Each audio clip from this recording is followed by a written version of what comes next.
Hello दोस्तों, मैं पवन Kumar Chaudhary PKC classes में आप लोगों का स्वागत करता हूं। दोस्तों, जैसा कि आपको पता है कि हम कक्षा 12 का जो फिजिक्स है सेकंड, उसका तीसरा अध्याय लेकर चल रहा हूं, जिसमें से कुछ डेरिवेशन उसका करा भी दिया गया है और कुछ अभी बाकी है।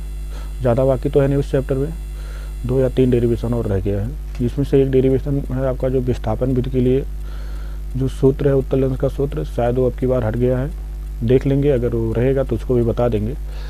तो आज हम लोग का जो टॉपिक है वो है कि संपर्क में रखे 2 लेंसों की तुल्य फोकस दूरी ज्ञात करना, जो है आज का जो हमारा टॉपिक है यही है कि अगर हम 2 लेंस को संयुक्त रूप से रख देते हैं तो उसकी फोकस दूरियां क्या होगी। जैसा कि अभी हम लोग पढ़ रहे थे कि एक लेंस रखा जाता था, उसकी फोकस दूरी हम लोग ज्ञात करते थे लेंस के लिए, अलग अलग लेंस के लिए, जैसे अवतल लेंस के लिए आप लोग ज्ञात कर रहे थे, फिर हम लोग उत्तल लेंस के लिए भी ज्ञात कर रहे थे।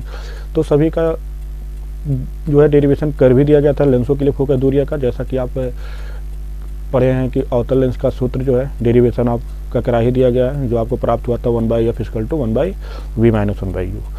और उसका फिर उत्तल लेंस के लिए भी आपका कराया गया था, उत्तल लेंस वाला भी आपका क्या था, 1/f = 1/v - 1/u ही था। दर्पण के लिए भी वही कराया गया था कि उसका दर्पण में आपका जो है 1/f = 1/v + 1/u था। तो इस तरह से जितना जो डेरिवेशन था इससे रिलेटेड सब करा दिया गया है।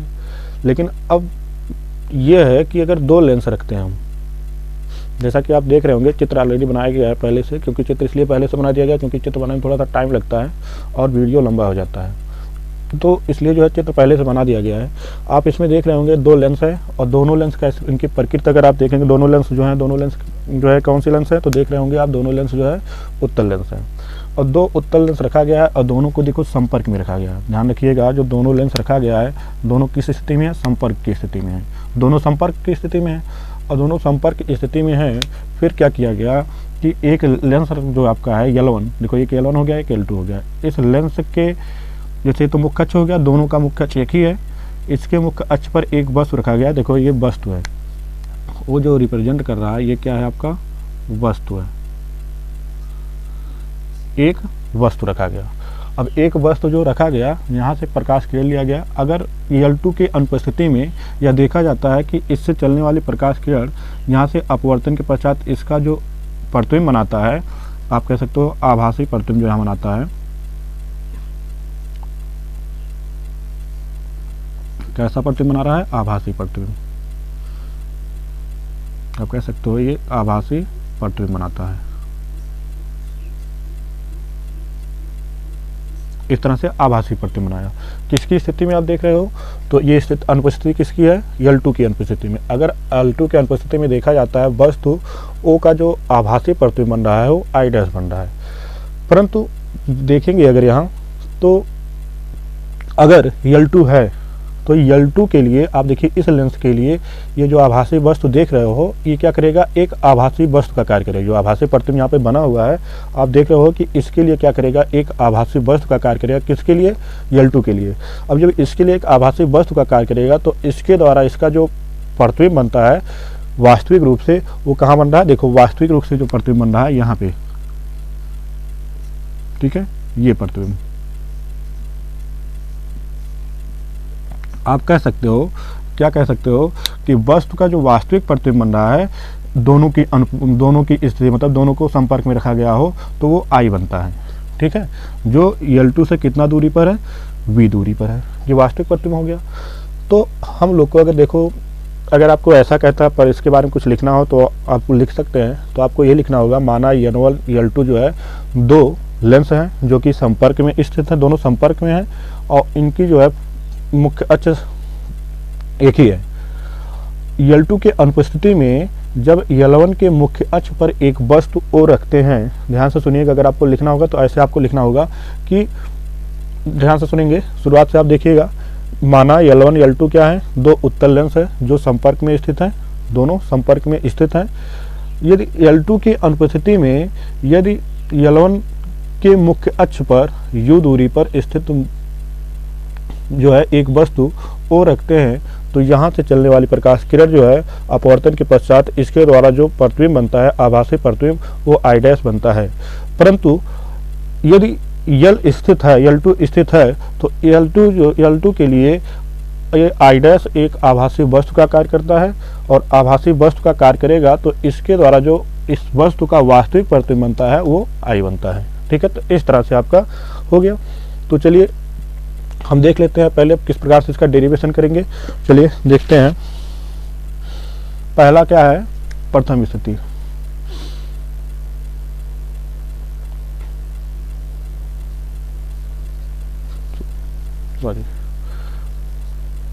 प्रथम स्थिति। प्रथम स्थिति में क्या होगा, आप देख रहे होंगे प्रथम स्थिति में कि L2 की क्या है, अनुपस्थिति में L2 की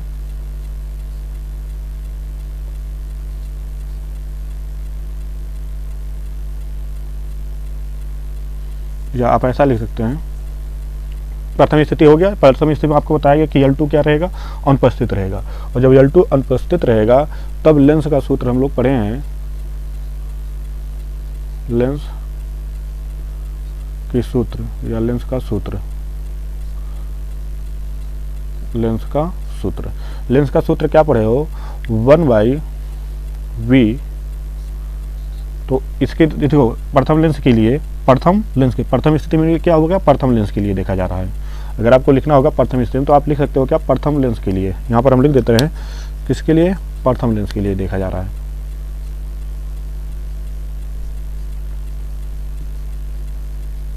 प्रथम लेंस L1 के लिए। ठीक है, प्रथम लेंस L1 के लिए। प्रथम स्थिति क्या है, प्रथम लेंस L1 के लिए यह देखा जा रहा है।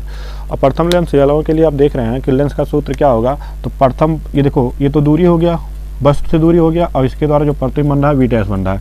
तो आप यही पढ़े हो ना, क्या पढ़े हो, 1/f1 प्रथम के लिए है, इसकल टू 1/v है, तो v क्या है, यहाँ पर डैश है, क्योंकि इसके द्वारा देखो प्रतिबिंब क्या बना है, V डैश बना है। देखो यहाँ से ये दूरी क्या है, प्रतिबिंब V डैश हो गया, और लेंस का सूत्र माइनस में होता है 1/u, ये होगा। ठीक है, ये हो गया। इसको मान लेते हैं समीकरण नंबर फर्स्ट। अब दूसरी स्थिति देखेंगे। दूसरी स्थिति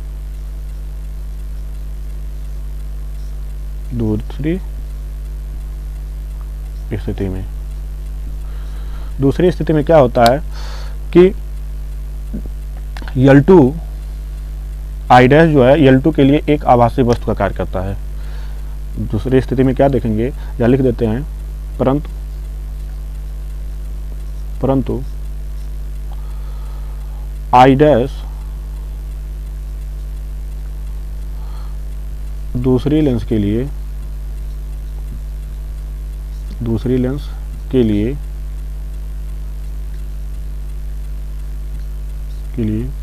एक आभासी वस्तु का कार्य करता है, एक आभासी वस्तु का कार्य करता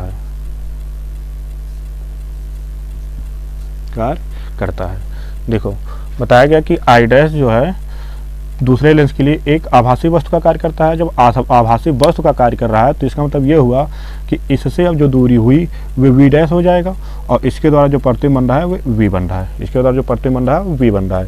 तब क्या हो जाएगा, तब लेंस सूत्र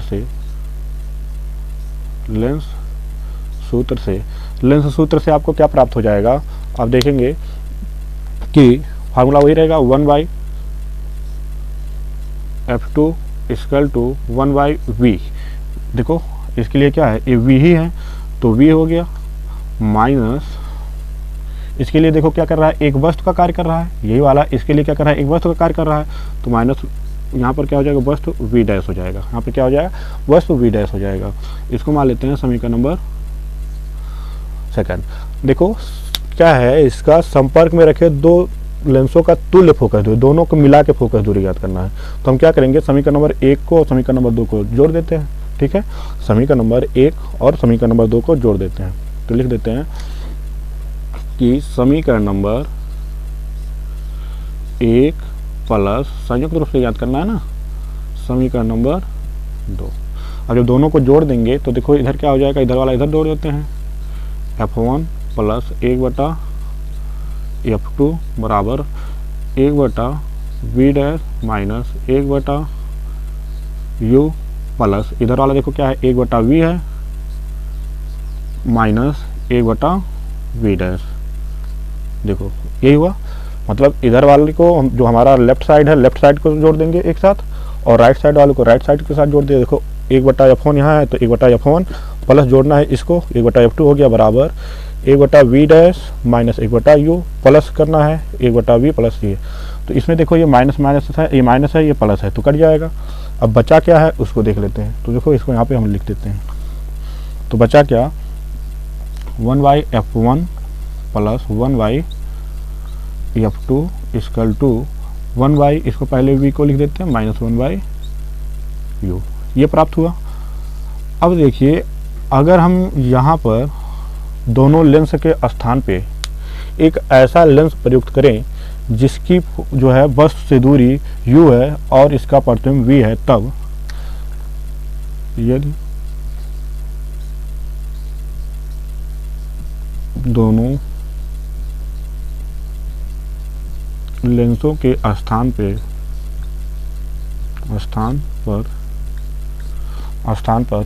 एक ऐसा लेंस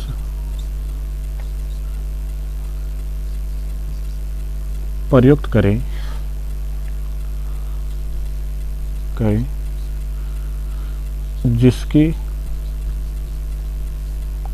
जिसकी लेंस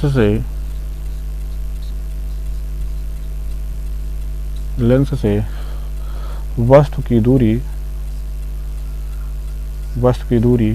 U व लेंस से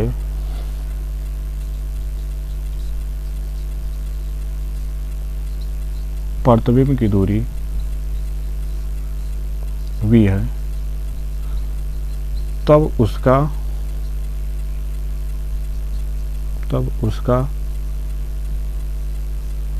फोकस दूरी, उसकी फोकस दूरी क्या होगा, कैपिटल F होगा। ठीक है, तब देखो समीकरण में क्या हो जाएगा उसको देख लेंगे। तब देखिए क्या हो जाएगा, तब 1/F1 plus 1/F2 equal to हो जाएगा 1/F हो जाएगा। अगर इस दोनों लेंस के स्थान पर हम लोग एक ऐसा लेंस प्रयुक्त करें जिसकी फोकस दूरी लेंस से वस्तु की दूरी U हो और प्रतिबिंब की दूरी क्या हो, लेंस से V हो, तब उसकी फोकस दूरी क्या हो जाएगी, कैपिटल F हो जाएगी। अर्थात हम इसके स्थान पे तब क्या प्रयोग कर सकते हैं, 1/F प्रयुक्त कर सकते हैं। तो ये तो हमारा जो है प्राप्त हो जाएगा। देखिए दिख नहीं रहा और ऊपर हम लिख देते हैं इसको, तब हो जाएगा क्या 1/F1 plus 1/F2 equal to 1/F हो जाएगा। ठीक है, तो ये होता है आपका संयुक्त लेंस की फोकस दूरी का सूत्र होता है। ठीक है, इसको और थोड़ा सा अगर आप लोग हल करेंगे तो ये देखिए और आगे हो जाएगा इस तरह से। यहाँ पे जगह नहीं है, मिटाते हैं इसको।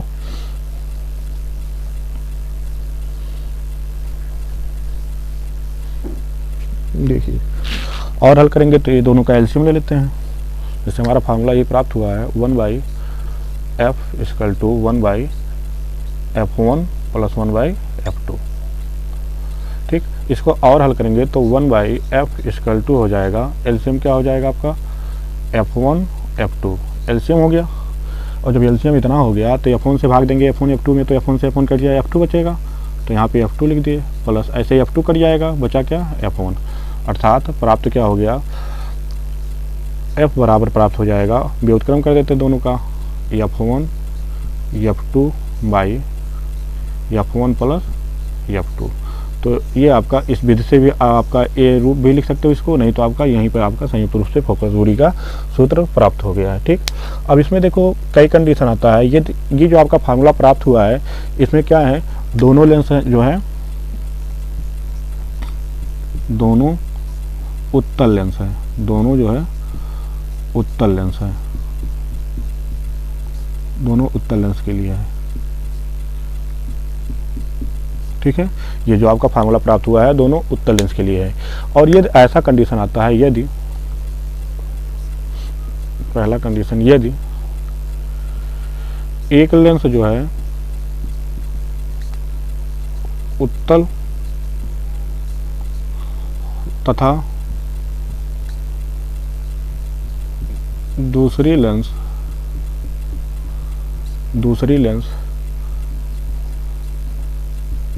अवतल हो, अवतल प्रकृति की हो या अवतल लेंस हो, ऐसा लिख देते हैं, अवतल लेंस हो। देखो ऐसा भी हो सकता है ना कि एक उत्तल लेंस हो, दूसरा लगा दिया हो यहाँ पे अवतल लेंस, ऐसा भी कंडीशन, तभी दोनों तो संपर्क में रहेंगे। तब क्या होगा, तो देखो यही फार्मूला रहेगा, यही समीकरण है, मान लेते हैं समीकरण नंबर ये जो भी आ रहा होगा 2 तथा 3 मान लेते हैं। तब क्या होगा, तब F1 जो होगा वो तो धनात्मक रहेगा ही, F1 क्या होगा, धनात्मक होगा,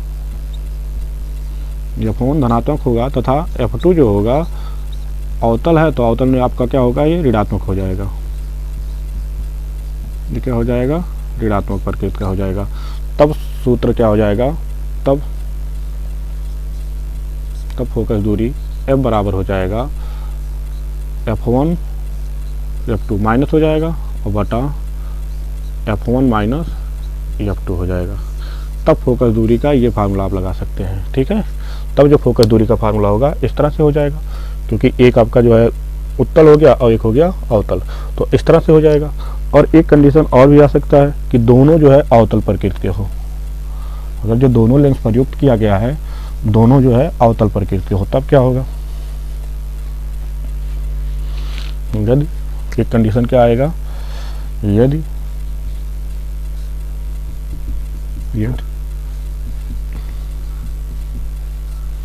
दोनों लेंस अवतल हो,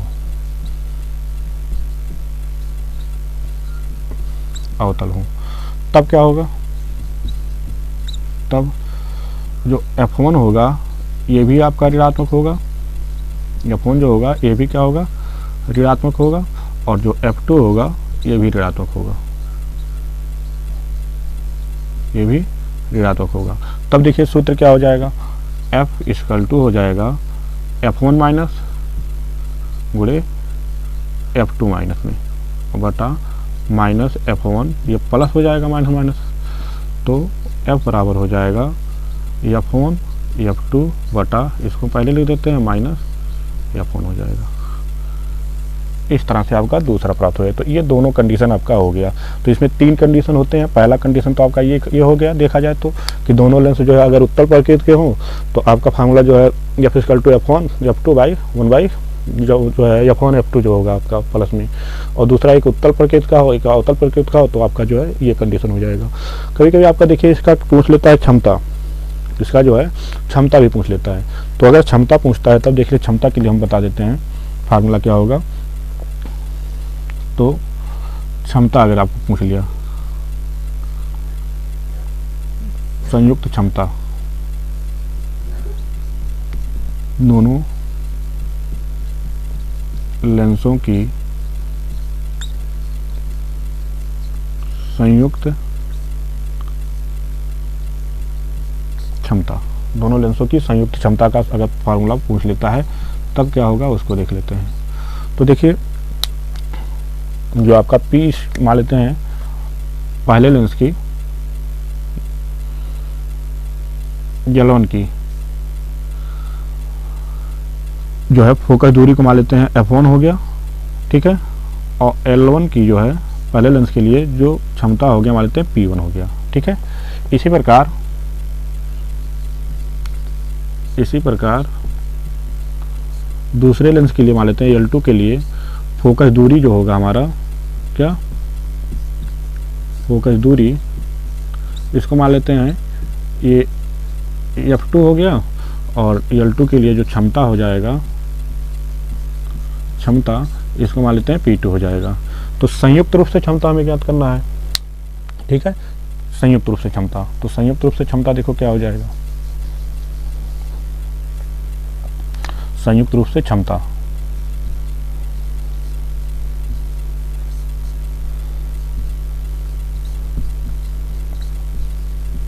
से क्षमता।